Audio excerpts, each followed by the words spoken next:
Hello friends, welcome to my YouTube channel.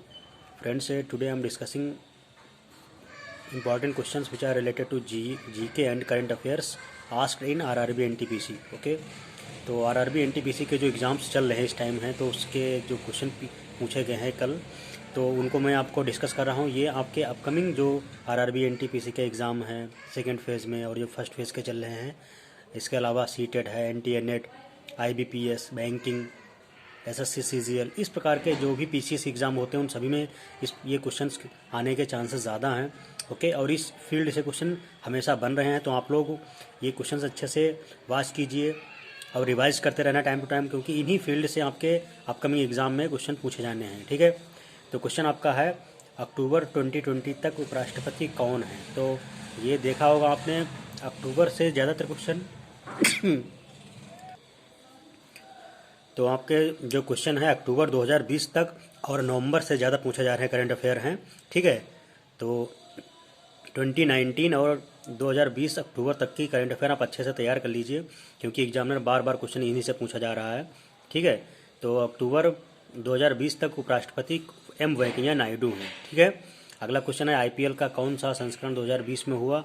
तो देखिए, IPL से क्वेश्चन इंपॉर्टेंट है, तो आप IPL में कौन सी टीम विजेता रही और ये लास्ट मैच कहाँ हुआ था, किसके बीच में हुआ था, रनर टीम कौन सी रही, तो ये सारी जानकारी, मैन ऑफ द मैच कौन रहा, तो इसके बारे में सारी इन्फॉर्मेशन इकट्ठा कर लीजिए, क्योंकि ये क्वेश्चन पूछे जाएंगे आपका इससे रिलेटेड। ठीक है, तो IPL का संस्करण 2020 में कौन सा था, 13वां था। ओके, अगला क्वेश्चन है प्रधानमंत्री जनधन योजना किसके शासनकाल में शुरू की गई।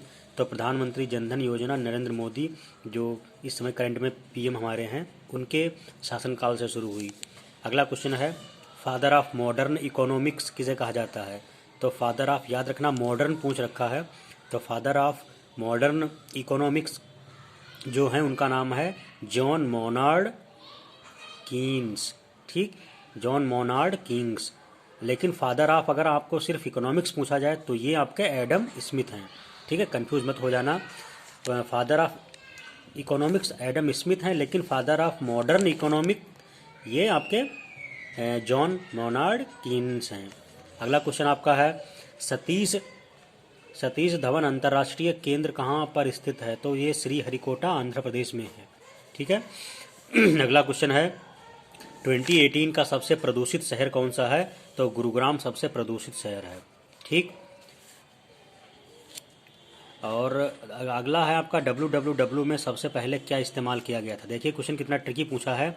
वर्ल्ड वाइड वेब www इसका मतलब होता है, इसमें सबसे पहले इसको बनाया किसने था, सर टिम बर्नर ली ने बनाया था। तो सबसे पहले उन्होंने क्या सर्च किया था, तो उन्होंने http://www.info.cern.ch ये सर्च किया था।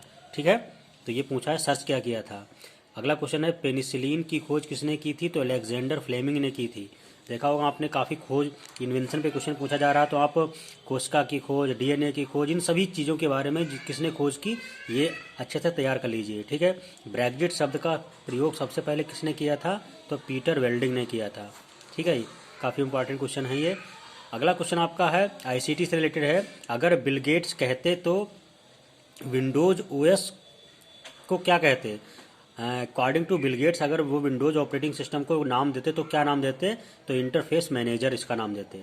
ठीक है, काफ़ी क्वेश्चन इंपॉर्टेंट है ये। देखिए कैसे इस प्रकार से लचीले क्वेश्चन पूछे जाते हैं आपके एग्जाम में। ठीक है, आपको कंप्यूटर के बारे में बहुत नॉलेज है वो मैटर नहीं करता, लेकिन इस प्रकार के क्वेश्चन आपने अगर किए हुए हैं तभी कर पाओगे, वरना नहीं कर पाओगे। ठीक है, तो इसलिए जितनी ज़्यादा रिवीजन हो सके आप कर लो, जितने क्वेश्चन हों उनको अच्छे से कर लो, क्योंकि क्वेश्चन कहीं से भी बन सकता है। ठीक है, ICT से 6-7 क्वेश्चन हमेशा पूछे जाते हैं, वो मैं डिस्कस कर रहा हूँ। मेरे चैनल को सब्सक्राइब करके हमारे चैनल में जो लिस्ट है उसमें देखना, कंप्यूटर से रिलेटेड 50 MCQ क्वेश्चन करके पढ़ा हुआ लिस्ट है, या फिर ICT के रिगार्डिंग काफ़ी क्वेश्चंस पड़े हुए हैं, उनको आप अच्छे से प्रिपेयर कर लीजिए, रिवाइज कर लीजिए, देखना आपके उसी में से सारे क्वेश्चन सॉल्व हो जाएंगे। ओके,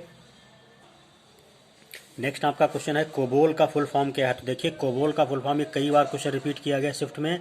तो कोबोल का full form common business oriented language है।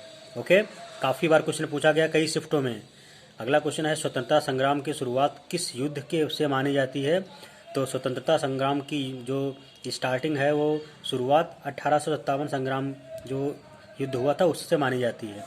अगला क्वेश्चन है मानसी छिल्लर ने मिस वर्ल्ड 2017 का अवार्ड जीता वो कहाँ पे आयोजित किया गया था? तो मानुषी छिल्लर ने मिस वर्ल्ड का जो अवार्ड जीता था 2017 में, वो चाइना में ऑर्गेनाइज हुआ था। ठीक है, अब आप 2018, 19, 20 इन सभी के मिस वर्ल्ड याद रखना, कहाँ हुआ था आयोजन ये भी याद रखना, क्योंकि क्वेश्चन पूछा जाएगा। भारत को श्रीलंका से कौन अलग करता है? तो भारत को श्रीलंका से पाक स्ट्रेट अलग करता है, यानी पाक जल संधि के माध्यम से भारत और श्रीलंका अलग होते हैं एक दूसरे से। अगला क्वेश्चन है, अक्टूबर 2020 तक पुरुष हॉकी टीम के कप्तान कौन हैं? तो ये देखिए, अक्टूबर 2020 तक पूछा जा रहा है, इसका मतलब जो एग्जामिनर बनाया है पेपर वो अक्टूबर 2020 तक का करंट अफेयर ले रखा है। आप लोग ये हमेशा याद रखना, अक्टूबर 2020 तक के क्वेश्चन पूछे जाने हैं। तो ये कप्तान आपके अक्टूबर 2020 तक मनप्रीत सिंह रहेंगे। अगला क्वेश्चन है, भारत के परमाणु ऊर्जा कार्यक्रम के जनक का क्या नाम है, या जनक या पिता कौन है? तो होमी जहांगीर भाभा हैं। ठीक है, ये काफ़ी आप लोग जानते हैं क्वेश्चन हो गए। और इन्होंने बार्क की स्थापना की थी। बार्क का मतलब क्या है? Bhabha atomic research centre, BARC। Bark का फुल फॉर्म क्या है? Bhabha atomic research centre. ठीक है, भाभा एटॉमिक रिसर्च सेंटर। हो सकता है अगले क्वेश्चन आपके शिफ्ट में बार्क की फुल फॉर्म पूछ ले। ओके, तो बार्क से रिलेटेड जितनी भी चीज़ें हैं वो आप अच्छे से प्रिपेयर कर लीजिए। नेक्स्ट क्वेश्चन है, चंद्रकांता उपन्यास के लेखक कौन है? देवकी नंदन खत्री। तो चंद्रकांता आप जानते हो कितना पॉपुलर धारावाहिक रहा है, तो ये उपन्यास इसी पे बेस्ड है।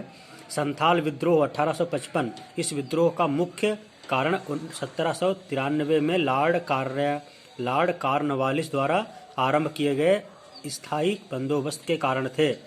ठीक है, तो याद रखना संथाल विद्रोह क्यों हुआ था? ये 1855 में हुआ था। इसका रीज़न ये था कि 1793 में लॉर्ड कार्नवालिस द्वारा आरंभ किए गए स्थायी बंदोबस्त का कारण था। अगला क्वेश्चन है, पूना पैक्ट किसके बीच में हुई? तो पूना पैक्ट भीमराव अम्बेडकर और महात्मा गांधी के बीच में हुई थी, पुणे की यरवदा सेंट्रल जेल में, और ये 1932 में हुई थी। ये सारी चीज़ें अच्छे से आप डिटेल नोट डाउन कर लेना, टाइम टू टाइम रिवाइज करते रहना। देखना आपके एग्जाम में जब क्वेश्चन पूछा जाएगा तो आप अच्छे से कर पाओगे। ओके,